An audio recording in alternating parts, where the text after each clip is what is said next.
Hillary Clinton is back. Just when you thought you was never going to see Hillary Clinton again and she was just going to silently go into that good night, not so much, not so much. Now, she's not back in an overt sense. She's not back in a way where you see her on television sets often. She is back in the sense of working with Elizabeth Warren. Now, I'm going to go into the multiple reasons that Hillary Clinton is working with Elizabeth Warren. And this, again, goes right into the notion of Elizabeth Warren is not to be trusted. I've said it on more than one occasion. I've given on 1,000 examples.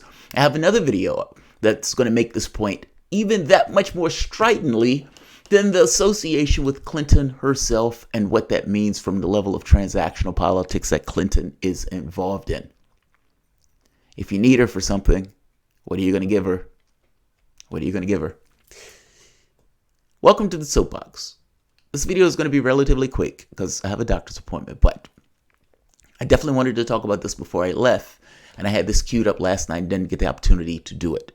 So, let's talk about Warren and Clinton's association and why this association exists. Welcome to the Soapbox.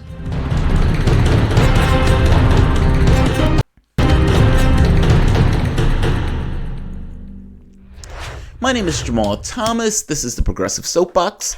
Guys, if you dig this content and you find yourself coming back to this channel often, please like, share, subscribe. Also, you can support this content through PayPal or Patreon. So, the news came out a day or so ago that Hillary Clinton has been secretly behind the scenes working with Elizabeth Warren. And more interestingly than these two working together, more so with this notion that they wanted to keep the secret, or at the very least Warren wanted to keep the secret. Warren did not want people to know that these two were working together. Here's the interesting part. One source that was aware of one additional call between Warren and Clinton since then, but a person who was close to Clinton said the contact between has been substantial enough to merit attention, describing a conversation between the two as seemingly recent because it's front for her mind. That is clearly not gone unnoticed, and I think she really appreciates that, the person to Clinton said. Oh, that's so nice. Right here. So let's go into the reasons. Because I think the reasons are more interesting. And I think the reasons might be more diverse than I think people realize. Especially people who are supporters of Warren or who might be shocked by this. You should not be shocked by this at all. So the first point, Bernie Sanders. Bernie Sanders. Hillary Clinton hates Bernie Sanders. Now, part of this is because Bernie Sanders had the temerity to even run in the race against her, in a race that she considered her turn, because again, this is transactional politics. She supported Obama. Obama was giving her a toss-off, and the other Democratic Party members were supposed to stand pat and just kind of let her grace to the nomination. Sanders getting in the race, from her perspective, how dare you, it's my turn, and you're screwing it up. And when she lost, Trump, Russia, and what did her supporters say? Goddamn Bernie Sanders. So this makes the point also, right here. It's coordination. This is the gentleman that wrote Shattered. Any of my subscribers most likely would have seen this video before, but for those who haven't, Shattered is an amazing book. Shattered gets across essentially what happened from the standpoint of the failure in that last election in 2016 and all of the failings of the Hillary Clinton campaign and the things that people were saying behind the scenes in her campaign and other campaigns working with her campaigns. As an add-on to the book, he explains, well, not even an add-on, he explains how a day or so after losing the election, Hillary Clinton comes up with a plan of blaming the Russians and gets media and her team to essentially scream it at the top of her lungs, not taking any blame for the fact that she lost to reality shows. Listen what else is said. This is about Tom Perez when Tom Perez took head of the DNC. The DNC is unpopular with its own base. Half of the Democratic Party, or roughly half the Democratic Party, felt like the DNC was unfairly tipping the scales in the last presidential election, trying to get Hillary Clinton nominated, trying to hurt Bernie Sanders. So you start with that bad blood. And really, there's just been a clash between these two sides that has resumed. The hostilities that had been put aside at the Democratic Convention in 2016 resumed the minute that Donald Trump was elected. This huge battle for the soul of the Democratic Party between the Clinton-type folks and the Sanders folks. And Tom Perez is in the middle of that, and he's gotten very explicit instructions from President Clinton, as we write in the paperback extension of the original book. He's gotten instructions for Bill Clinton not to let the party go to the Bernie Sanders folks. Right there. Right there.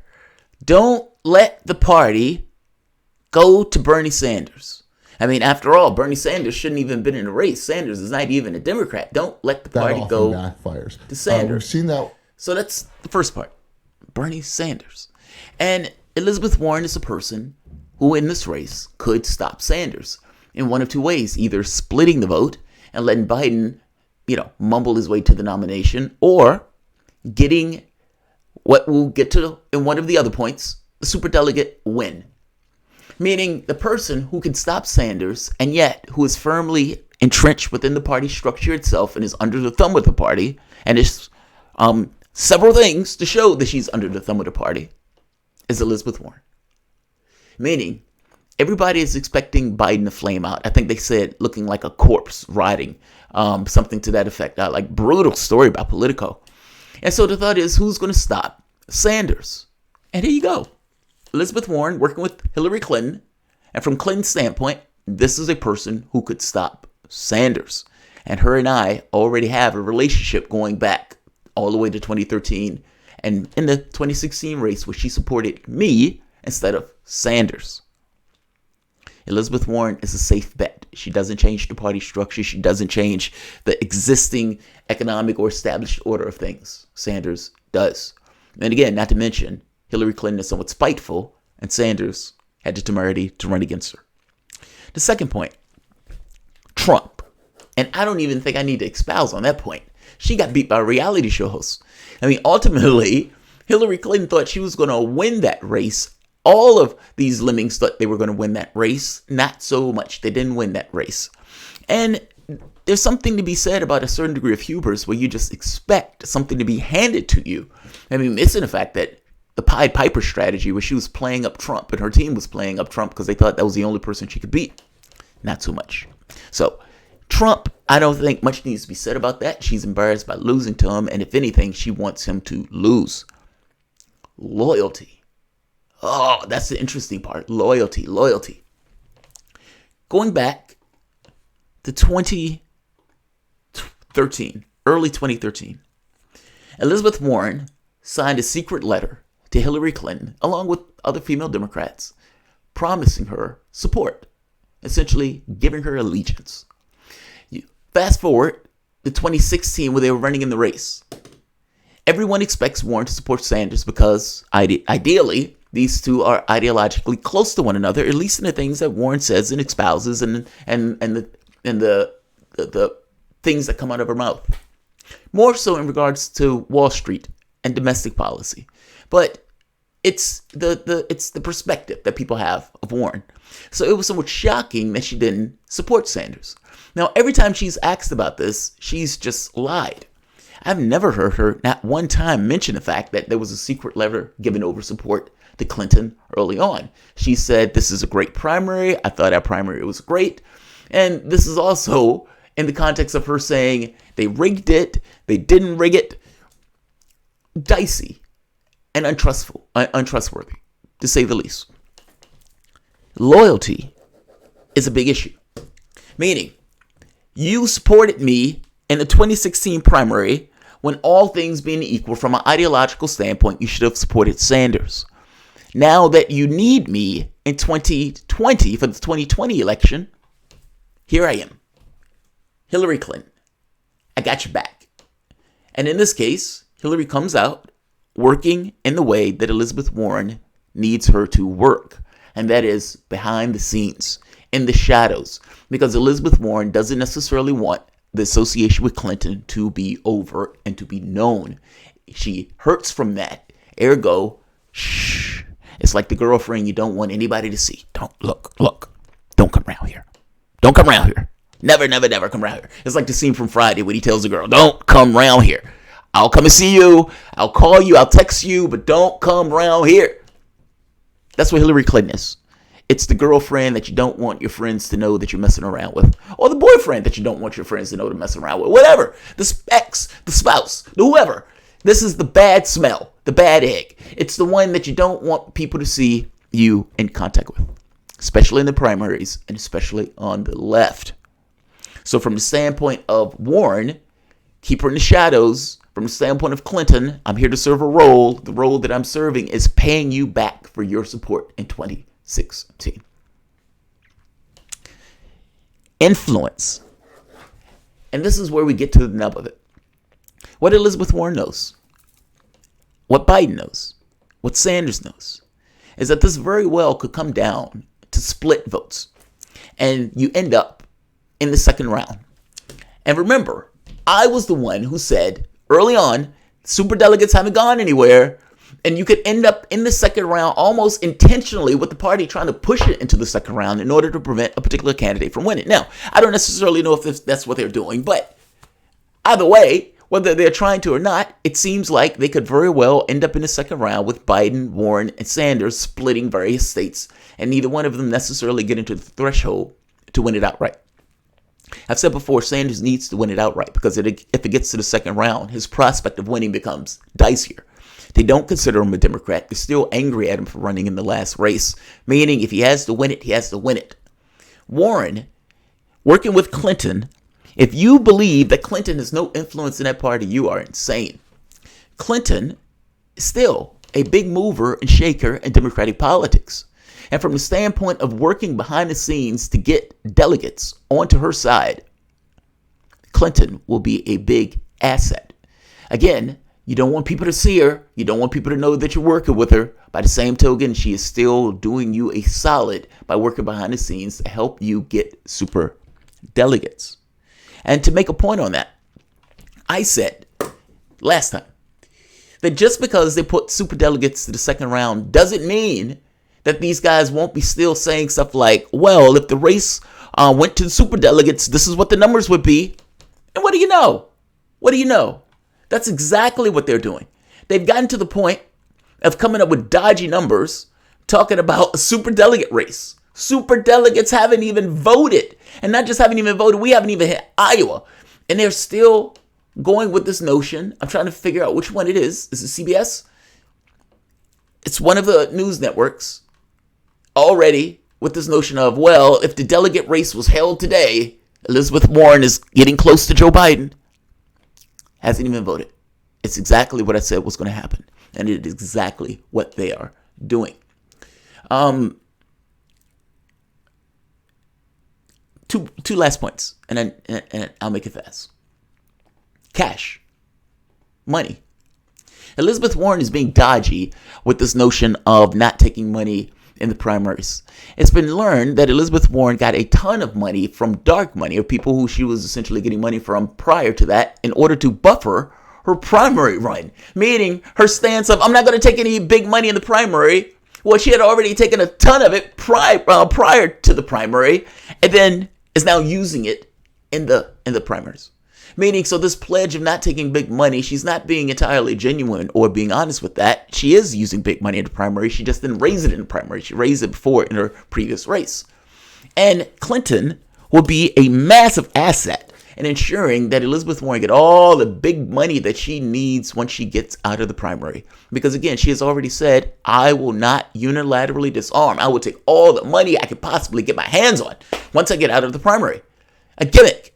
Essentially, you get people who are distrustful of cash to still be okay with you not taking, I guess I'm saying this weird, but you've essentially played this weird gimmick where you believe that, yes, money has a problem in politics and it creates ethical dilemmas. However, once I get into the general, for some reason, those ethical dilemma goes away. And I would be plagued by these ethical dilemmas in the primary, and yet all of this is dicey, and she's being massively disingenuous with us. Even this notion of, if one of her, this notion of bundlers, we're unclear whether she's using bundlers. And even this notion of whether, the weird way in which it seems her team is interpreting it. This idea that if somebody in her camp goes out and tries to get cash on her behalf, that is not the same thing as the candidate herself getting cash. She's been disingenuous. And either way, Hillary Clinton's point is, once I get, or Elizabeth Warren's point is, once I get out of the primaries, yeah, all the money in the world, I won't unilaterally disarm. You know who will help her with all the money in the world? One Hillary Clinton. Hillary Clinton is Johnny on the spot when it comes to raising money. Usually it's just for herself, even though she may say it's for the state parties. And I suspect Elizabeth Warren will be the benefactor of that cash. Mark my words. And last point. This is not without strings. There is no situation that I believe Hillary Clinton is getting back into politics, working with a political actor, meaning Elizabeth Warren, will help Elizabeth Warren get superdelegates, get cash, and not have anything tethered to her in return, whether it's strings from the standpoint of the cash that she's going to be accepting, or whether it's strings from the standpoint of the help that Hillary Clinton is giving her in and of itself. Obama wins. Obama needs Hillary Clinton's support. Obama makes her Secretary of State. And then, oddly enough, Hillary Clinton gets in her head that it's her turn to be president. Why? Is it possible that the conversation that they had was, once you're Secretary of State, I give you a platform by which you can just launch, and I will back you up 1,000% for you to be president in 2016? Maybe. The question I would make is, what are the deals that Elizabeth Warren is making in order to make this deal work? There are plenty of positives and negatives from the standpoint of just overt politics. Of, I need superdelegates, you can deliver that. We have a loyalty thing going back to 2016 when you backed me in spite of Sanders being your close ideological twin. I want to take down Sanders and Trump. I need all the money in the world, and you're the person who can deliver me all of that money in the world. And yeah, despite all of that, most likely there will be strings attached, even from the standpoint of the money that Elizabeth Warren will accept once she gets out of the primary.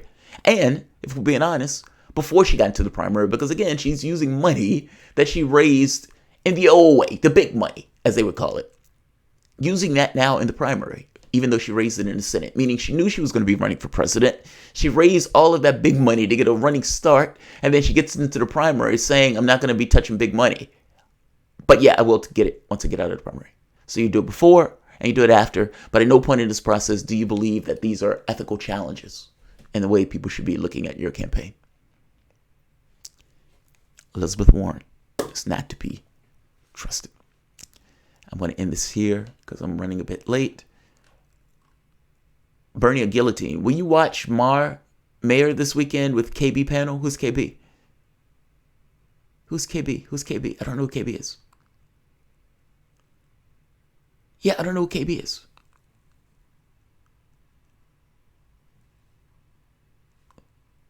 Burning a Guillotine. Who's KB?